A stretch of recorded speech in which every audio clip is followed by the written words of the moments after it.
દર્શક મિત્રો, મહામંથન મંતવ્ય ન્યૂઝમાં આપનું સ્વાગત છે।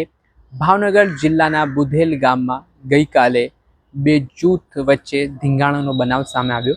એક જ સમાજ વચ્ચેના આ બે જૂથ હતા અને જૂની અદાવતને લઈને ડખો થયો હતો અને ડખા દરમિયાન સુરતથી રમેશ વાલા નામના વ્યક્તિ સમાધાન માટે આવ્યા હતા, ત્યારે બંને પક્ષના લોકો ભેગા થયા અને એકાએક જોતજોતામાં ફરી મામલો બીચક્યો ને સ્થિતિ વણસી, જેમાં બેટ સહિત ધોકા સહિતના હથિયારો વડે જીવલેણ હુમલાઓ કરવામાં આવ્યા। આ ઘટનામાં સુરતથી આવેલા રમેશ વાલાને ગંભીર ઇજાઓ પહોંચતા તેમને ભાવનગરની સરટી હોસ્પિટલ ખાતે ખસેડવામાં આવ્યા હતા। એ ઘટનાનો વિડીયો સોશિયલ મીડિયા પર વાયરલ થઈ રહ્યો છે, પરંતુ યુટ્યુબની કેટલીક ગાઈડલાઇન્સ હોવાથી અમે તમને એ વિડીયો નથી બતાવી શકતા। પણ આ જે આખો વિવાદ વકર્યો હતો તેમાં સામસામે લાકડીઓ, ધોકા સહિતના હથિયારો સાથે એકબીજા પર આ જે લોકો છે તેઓ તૂટી પડ્યા। આ ઘટના બાદ મામલો પોલીસ સ્ટેશન સમક્ષ પહોંચ્યો છે।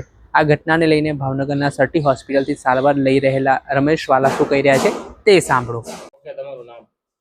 મારું નામ રમેશભાઈ વાનાભાઈ દેવી સારોલિયા। ક્યાં રહ્યો?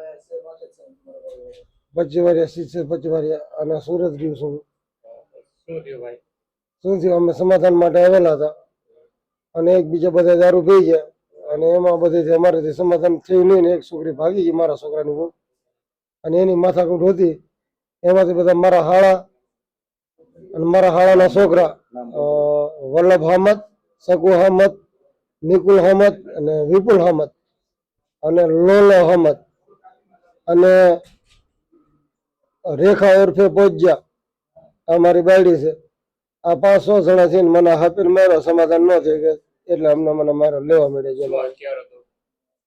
હથિયારમાં તો ભાઈ અમને મને કઈ ખબર નથી, એમાં બધા ધાર્યા હતા, લાકડી હતી અને પાઇપો હતી અને એક પ્લાસ્ટિક નો બેટ હતો લીલા કલરનો।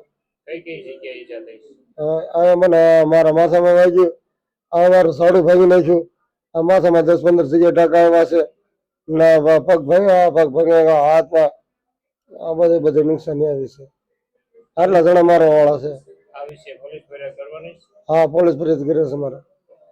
જે રીતે આપણે સાંભળ્યા, ભાવનગરની સરટી હોસ્પિટલમાં હાલ જે બુધેલ ગામમાં જે ઘટના બની તેમાં ઇજાગ્રસ્ત લોકો છે તે સારવાર હેઠળ આવ્યા છે અને આખો જે બનાવ સામે આવ્યો છે તે મામલે હવે પોલીસે ફરિયાદ નોંધવાની તજવીજ પણ હાથ ધરી છે। દર્શક મિત્રો, અહેવાલ દર્શાવી રહ્યા છે ફિરોઝ મલિક ભાવનગરથી। આવા જ વિડીયો જોવા માટે મહામંથન મંતવ્ય ન્યૂઝ જોતા રહો, લાઇક કરો અને વધુમાં વધુ શેર કરો।